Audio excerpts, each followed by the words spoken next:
तो कैसे हो आप सभी लोग। हमारे यूट्यूब चैनल में आपका वेलकम है, स्वागत है। और हम यहाँ पर आपके लिए बहुत ही शानदार क्लास लेकर के आए हैं। देखिए मैथ की क्लास है यहाँ पे कॉम्पिटिशनल लेवल की, ठीक है। और हम आपको यहाँ पे एक से बेसिक लेवल के भी सवाल बताने का प्रयास करेंगे। तो चलिए टाइम न वेस्ट करते सीधे सवाल पर चलते हैं, ठीक है दोस्तों। देखिए ये दिया गया है, यदि x बराबर 81 है तो इसका मान बताना है, ठीक है। तो हम चाहते अगर यदि आप चाहते हो कि कम समय के अंदर ही अंदर सवाल का आंसर आ जाए तो उसके लिए आपको वीडियो पूरा देखना पड़ेगा। यदि आप पूरा नहीं देखते हैं तो आपको समझ में नहीं आएगा, हो सकता है शायद, ठीक है। तो चलिए आप वीडियो बिल्कुल मत स्किप कीजिएगा।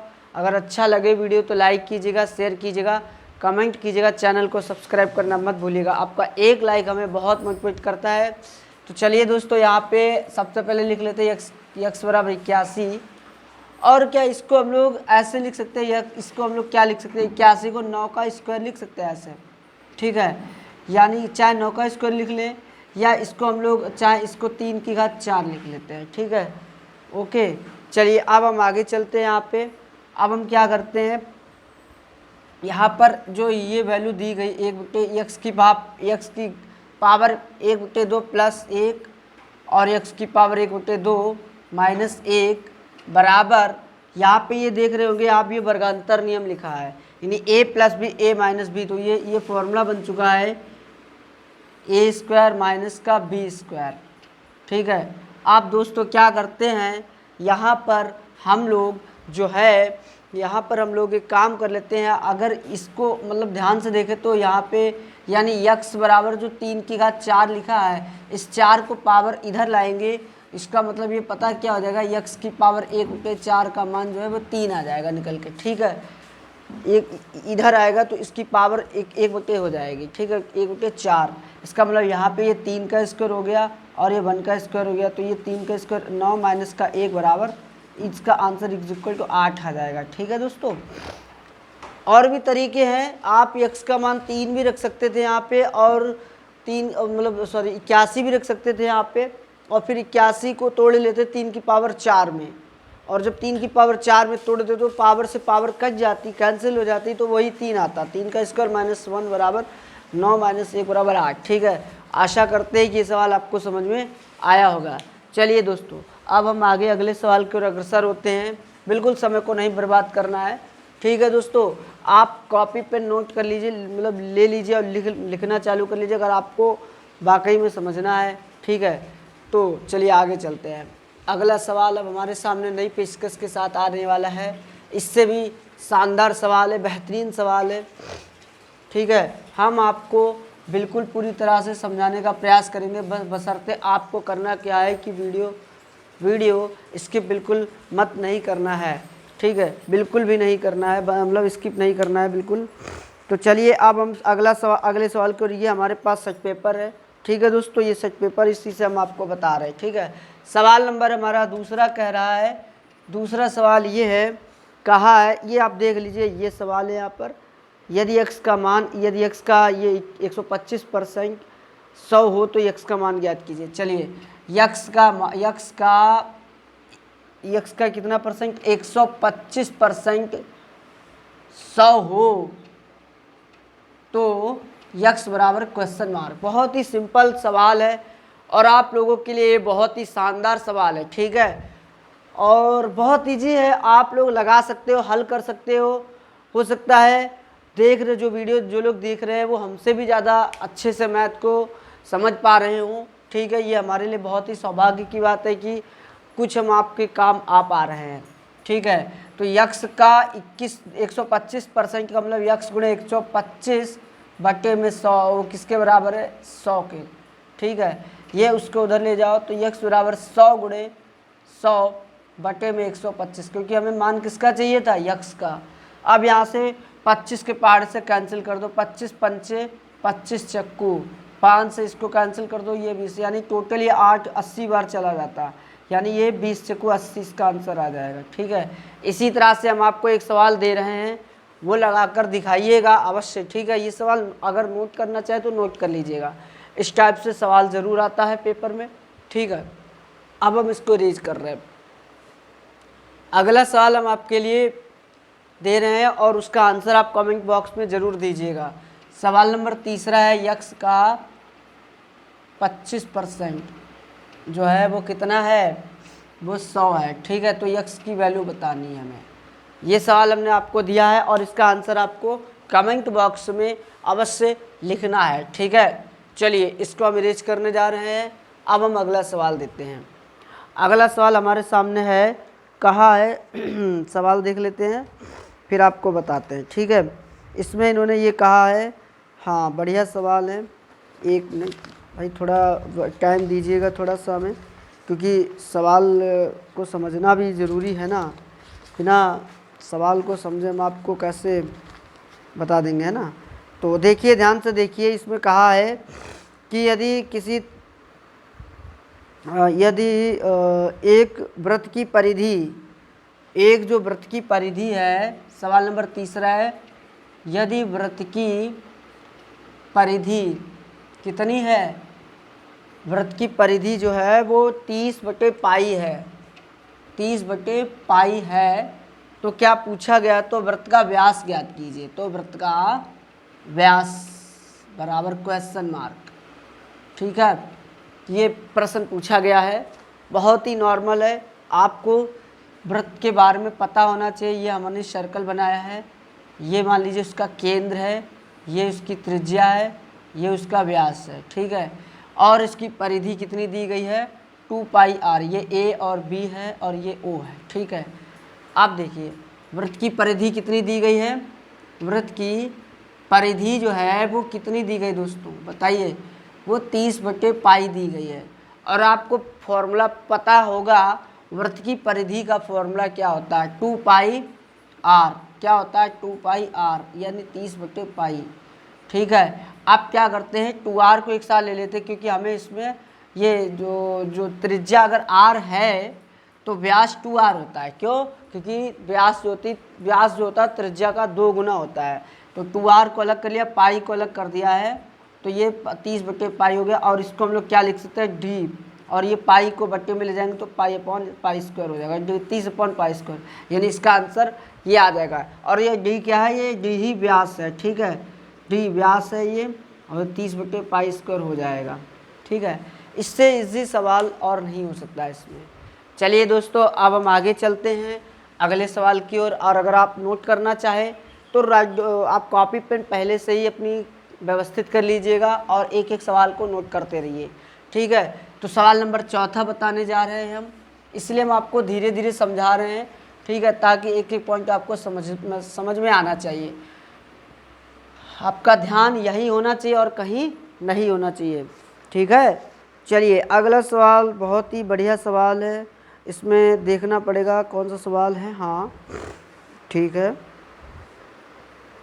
देख लेते हैं। थोड़ा सा सवाल भी देखना ज़रूरी है, बिना सवाल देख के हम नहीं बता सकते हैं कि कौन किस। हाँ चलिए, बहुत बढ़िया सवाल, बहुत बढ़िया सवाल। देखिए ध्यान से देखिए, ये इन्होंने कहा है कि अरे ये इन्होंने बहुत बढ़िया कहा है, x+y बटे में x और ये अनुपात दिया गया है इसका कितना, ये जो अनुपात है 11:1 दिया गया है।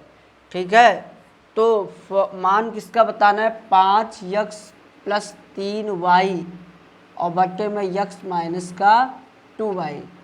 चलिए इसका मान बताना है। ठीक है, तो चलिए दोस्तों, समय को बिल्कुल वेस्ट नहीं करना है, यहाँ पे हमें बिल्कुल समय को वेस्ट नहीं करना है। चलिए इसका आंसर बताना है, क्या होना चाहिए। तो देखिए ध्यान से, इसमें क्या करना चाहिए, इसमें हमें कुछ नज़र नहीं आ रहा है कि इसमें क्या किया जाए। तो चलिए इसमें हमें थोड़ा दिमाग लगाना चाहिए। इसमें मतलब यहाँ पे जोड़ने पर 11 आ रहा है और घटाने पर 1 आ रहा अनुपात में। इसका मतलब आप समझ पा रहे होंगे कि x + y बटे में x - y, यानी इसका जो मान है वो 11 होना चाहिए, इसका मान जो है वो 1 होना चाहिए। तो वो 2 ही नंबर ऐसे होंगे जो जोड़ने पर 11 आ जाए और घटाने पर 1 आ जाए। मतलब वो 2 ही नंबर ऐसे हैं। यहाँ पे अगर हम x = 6 ले लें, कितना ले लें, x बराबर अगर 6 ले लें, यहाँ पर देखिए 6 और यहाँ पे 5 ले लें, और यहाँ पे 6 और यहाँ पे 5 ले लें, तो ये 11 हो जाएगा और ये 1 हो जाएगा। इसका मतलब x = 6 है और y बराबर 5 है। ठीक है, आपको ज़्यादा दिमाग नहीं लगाना, यहाँ पे x की जगह पे 6 लिख दीजिए, y की जगह पे 5 लिख दीजिए, बस यहाँ पे 6 और यहाँ पे 5। तो चलिए ध्यान से देखिए दोस्तों, यहाँ पर क्या आ गया, अब तो सवाल सॉल्व हो गया क्योंकि अब हमने आपको पॉइंट बता दिया है, इसलिए यहाँ पर ध्यान दीजिए। तो ये 30 हो जाएगा और ये कितना हो जाएगा 15, 5 या 15 हो जाएगा, और ये कितना 6 माइनस का 10, यानी 45 बटे में माइनस का 4, यानी माइनस का 45 बटे 4 इसका आंसर हो जाएगा। ठीक है दोस्तों, चलिए इसका यही ट्रिक है। अगर आप सॉल्व भी करना चाहें, वहाँ पे आपको पेपर में सॉल्व करने का टाइम नहीं होगा, आपको देखते ही यहाँ पे बस आपको वो पॉइंट पकड़ना होगा जिससे आपका सवाल का आंसर तुरंत आ जाए। ठीक है, हालांकि इसको हम सॉल्व भी कर सकते हैं कि x प्लस वाई बराबर 11 ले लें और x माइनस वाई बराबर 1 ले लें, तो उसको दोनों समीकरणों को सॉल्व करेंगे तो ये x का मान 6 आएगा, y का मान 5 आएगा। ठीक है, चलिए वहाँ पे सॉल्व नहीं करना, डायरेक्ट आपको दिमाग लगाना है ओनली। ठीक है, अब हम अगला सवाल, ये चौथा सवाल था, अगला सवाल देखिए। यहाँ पे अगला सवाल है, सवाल में क्या कहा है और ध्यान से देखिएगा। सवाल आगे का जो सवाल है वो देख लेते हैं, थोड़ा आगे के सवाल हैं जो हमारे सामने, इनको भी देखना पड़ेगा। हाँ देखिए, बहुत बढ़िया सवाल है, बहुत बढ़िया सवाल है, प्लीज़ ध्यान दीजिएगा कृपया। ठीक है, ध्यान दीजिएगा, सवाल बहुत ही शानदार हैं। जो है ये देखिए, अरे बहुत बढ़िया सवाल है। आप यहाँ पे लिखा है कि 2 अपॉन में x माइनस का 1 प्लस 1 अपॉन x माइनस का 3 इक्वल टू 3 अपॉन में x माइनस का 2, और बताना है x का मान ज्ञात कीजिए, x का मान ज्ञात करना है। दोस्तों अब हमें देखिए, इस टाइप के सवालों को वैसे सॉल्व करेंगे तो काफ़ी टाइम लगेगा। ठीक है, इन सवालों को अगर हम सॉल्व करेंगे तो काफ़ी समय लगेगा, क्योंकि इनको बिना स्टेप बाय स्टेप किए आप इनका आंसर नहीं निकाल सकते हैं। लेकिन ऑप्शन अगर दिए हैं आपके सामने, जैसे इसमें ऑप्शन दिए गए हैं, ऑप्शन इन्होंने दे दिए हैं, जैसे इसका ए ऑप्शन दिया गया, सवाल नंबर 5 है, ए ऑप्शन दिया है 3, बी ऑप्शन दिया है 4, सी ऑप्शन दिया है 5 और डी ऑप्शन दिया है माइनस का 3। अगर इन ऑप्शन को डायरेक्ट रखकर अगर देखिए, अगर ये दोनों पक्ष बराबर आ जाते हैं तो हमारा वो ऑप्शन सही हो जाएगा। ठीक है, यही एक तरीका भी होता है। और इन सवालों को सॉल्व करने का दूसरा तरीका, अगर आप शॉर्ट ट्रिक ढूंढें तो इसमें नहीं मिलेगी। ठीक है, यही एक शॉर्ट ट्रिक है। पहले हम लोग 3 रख के देखेंगे एक बार। ठीक है, अगर मान बराबर आ गए तो 3 इसका आंसर हो जाएगा। फिर 4 रख के देखते हैं। वैसे इसमें थोड़ा और ज़्यादा दिमाग लगा लें तो मतलब जो है यहाँ पे देख लेते थोड़ा, ये 2 अपन पहले ऑप्शन ले लेते हैं, यानी 3 माइनस का 1 प्लस 1 बटे 3 माइनस 3, ये तो 0 हो गया, ये तो पॉसिबल ही नहीं होगा कि 1/0 इज इक्वल टू इनफाइनाइट होता, चूँकि इनफाइनाइट का यहाँ पे कोई काम नहीं है यहाँ पे। ठीक है, इसका मतलब ये ऑप्शन तो यहीं से ख़त्म हो चुका है। ठीक है, इस ऑप्शन को रखने से कोई फ़ायदा नहीं मिलेगा। 4 रख के देखते हैं तो ये 4 आ रहा, देखते हैं अगर 4 रख के तो कितना आता है देख लेते हैं। यहाँ पे 4 रखते हैं तो कितना आता है देख लेते हैं। ठीक है, ये कितना हो गया 2/3 प्लस ये 1/1 और बराबर 3/2, तो ये कितना हो गया 2/3 प्लस 1/1 बराबर 3/3। मतलब इससे भी कोई हल नहीं मिल रहा है, क्योंकि ये देखिए ये कुछ और बन रहा है, ये 3/2 है और ये 5/3, क्या दोनों आपस में बराबर है? नहीं है। इसका मतलब ये भी ऑप्शन गलत हो गया। ठीक है, बस आपको इसी तरीके से ऑप्शन रखने हैं और जो ऑप्शन सही हो जाए, जो बराबर कर दे। अब सी ये देख लेते हैं, 5 माइनस का 1 प्लस 5 माइनस का ये ऐसे, और ये 3 5 माइनस का जहाँ पर यक्स था वहाँ पर 5 रख दिया, ये 2/4 हो गया, ये 1/2 हो गया, ये 3/3 हो गया, ये कैंसिल हो गया।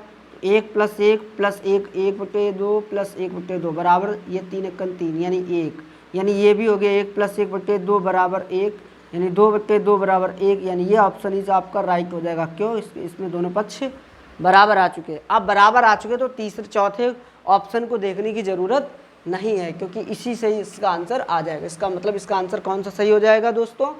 5 इसका आंसर सही हो जाएगा। ठीक है, अगर इसको हम सॉल्व करना चाहें तो सॉल्व भी कर सकते हैं, वैसे कोई दिक्कत नहीं है। यहाँ पे देख लीजिए, आपको हम सॉल्व करके भी दिखा देते हैं। ठीक है, प्रॉब्लम कोई नहीं है, बस आपको समझना पड़ेगा थोड़ा, सवाल को आय से कर लिया। ठीक है, ये 2x माइनस का 6 प्लस x माइनस का 1, और ये इधर ये वाला पार्ट इधर आ जाएगा तो x माइनस का एक्स माइनस का 2 हो जाएगा और बराबर ये इधर ये वाला पार्ट ऊपर चला गया, उधर एक्स माइनस 1 एक्स माइनस 3। ठीक है, कोई प्रॉब्लम है नहीं है ना। तो ये 2x और ये कितना हो गया, ये 3x हो गया, माइनस का 7 हो गया और ये x माइनस का 2 हो गया बराबर में ये यहाँ पे x माइनस 1। इनको देखिए ये द्विघात समीकरण बनेगा यहाँ पे। ठीक है, यहाँ पे गुणा करा लो 3x² माइनस का 6x माइनस का 7x प्लस का 7 दूनी 14 बराबर ये 3x² माइनस 3x माइनस का x माइनस प्लस का 3 एकम 3, ये कितना होगा 3x² माइनस का 13x प्लस का 14 बराबर 1 मिनट x² और ये कितना होगा 4x प्लस का 3। सॉल्व कर लीजिए, अभी थोड़ा बाकी है। ठीक है, यहाँ पे देख लीजिएगा 1 मिनट, यहाँ पे 3x² माइनस का 3 चौको 12x प्लस का 3 3 9, ये और ये कट जाएगा। ठीक है, अब ये 12x कहाँ आएगा, इधर आएगा, या इसको उधर ले जाओ और ये 9 को इधर ले आओ, यानी 14 माइनस 9 बराबर 13x माइनस का 12x, यानी ये 5 बराबर x आ जाएगा। ठीक है, सॉल्व करने पर x का मान 5 आ रहा है। वो आपको हमने दिखा दिया कि x का x बराबर 5 ही इसका ऑप्शन सुटेबल रहेगा। ठीक है,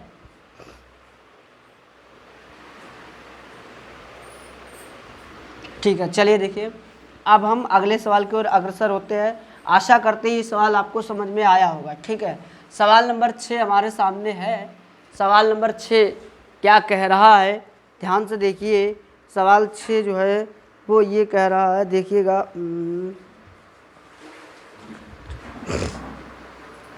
उस समबाहु त्रिभुज जिसकी भुजा, मतलब एक समबाहु त्रिभुज है उसकी भुजा दी गई है। सवाल नंबर 6, समबाहु त्रिभुज की भुजा है वो दी गई है 6√3 सेंटीमीटर।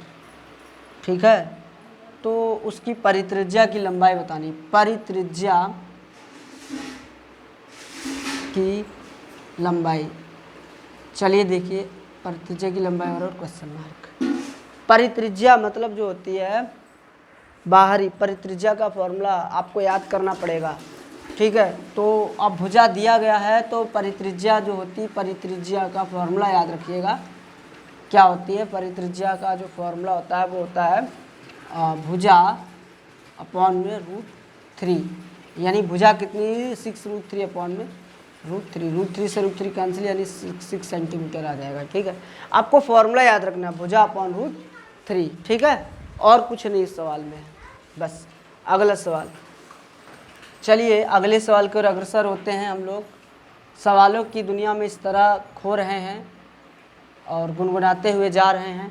देखिए सब्जेक्ट मैथ जो है एक ऐसा सब्जेक्ट है, जितना ज़्यादा आप इसको लगाएंगे, जितनी ज़्यादा आप प्रैक्टिस करेंगे, आपको उतना ही मज़ा आएगा, उतना ही मज़ा आएगा जितना आप इसमें ज़्यादा घुसते जाएंगे। मतलब जितना ज़्यादा प्रवेश करेंगे इसके अंदर और एक एक पॉइंट को समझते चलेंगे, उतना ही आपको और ज़्यादा मतलब जिज्ञासाएँ आएंगी कि हमें यहाँ पर ये आंसर क्यों, कैसे आ रहा, क्यों आ रहा है। इन सब के प्रश्नों के उत्तर भी आपको मिलने वाले हैं।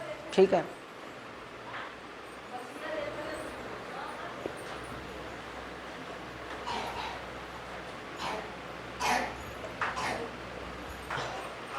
चलिए अगले सवाल की ओर अग्रसर होते हैं।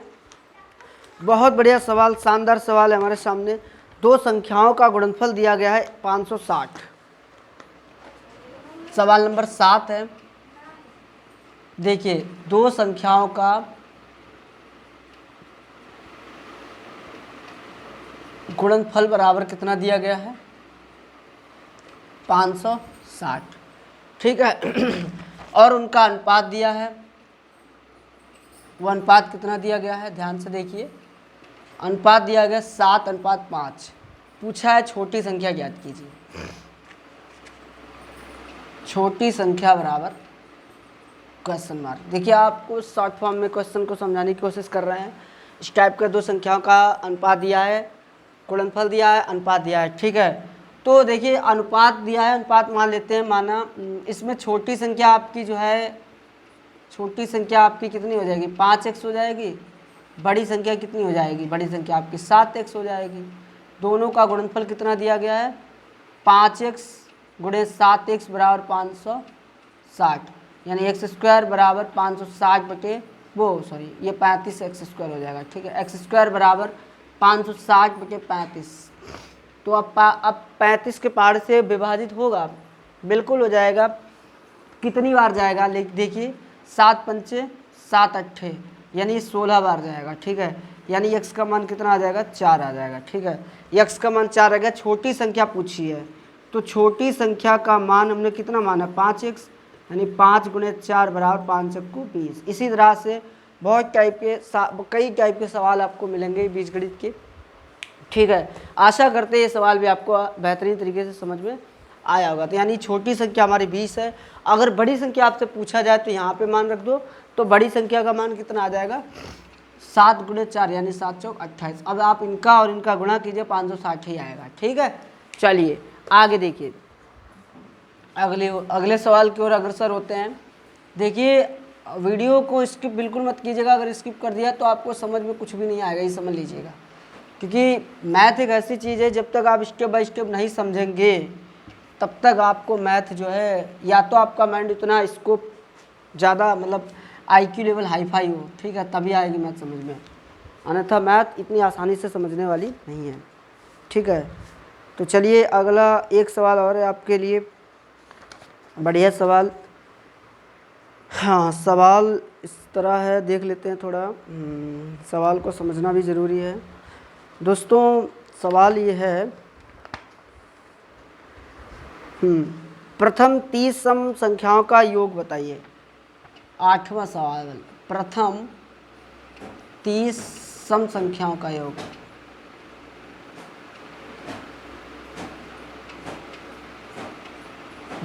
चलिए क्वेश्चन मार्क। देखिए इसका एक फॉर्मूला होता है, आपको याद करना पड़ेगा। सम संख्याओं का योग बराबर सम संख्याओं का योग, ये फॉर्मूला है। n सम संख्याओं का प्रथम n, ऐसे लिखो, प्रथम n सम संख्याओं का योग बराबर फॉर्मूला होता है n प्लस 1, यानी ये 30 गुणे 30 प्लस 1, यानी ये 31। तो इसका आंसर आ जाएगा कितना, 3 एकन 3, पहले 0, हाँ 3 एकन 3 और 3 3 9, 930 आ जाएगा। ठीक है दोस्तों, चलिए आज के इस सेशन में इतना ही काफ़ी है। अगले सेशन में इसके लिए मतलब इससे भी बेहतर सवाल आपके लिए लेकर के आएंगे दोस्तों। उम्मीद करते हैं, आशा करते हैं एक सवाल आपको समझ में आया होगा। आप सभी का बहुत बहुत धन्यवाद हमें इतनी देर तक सुनने के लिए, और वीडियो को लाइक ज़रूर कीजिएगा, चैनल को सब्सक्राइब करना मत भूलिएगा।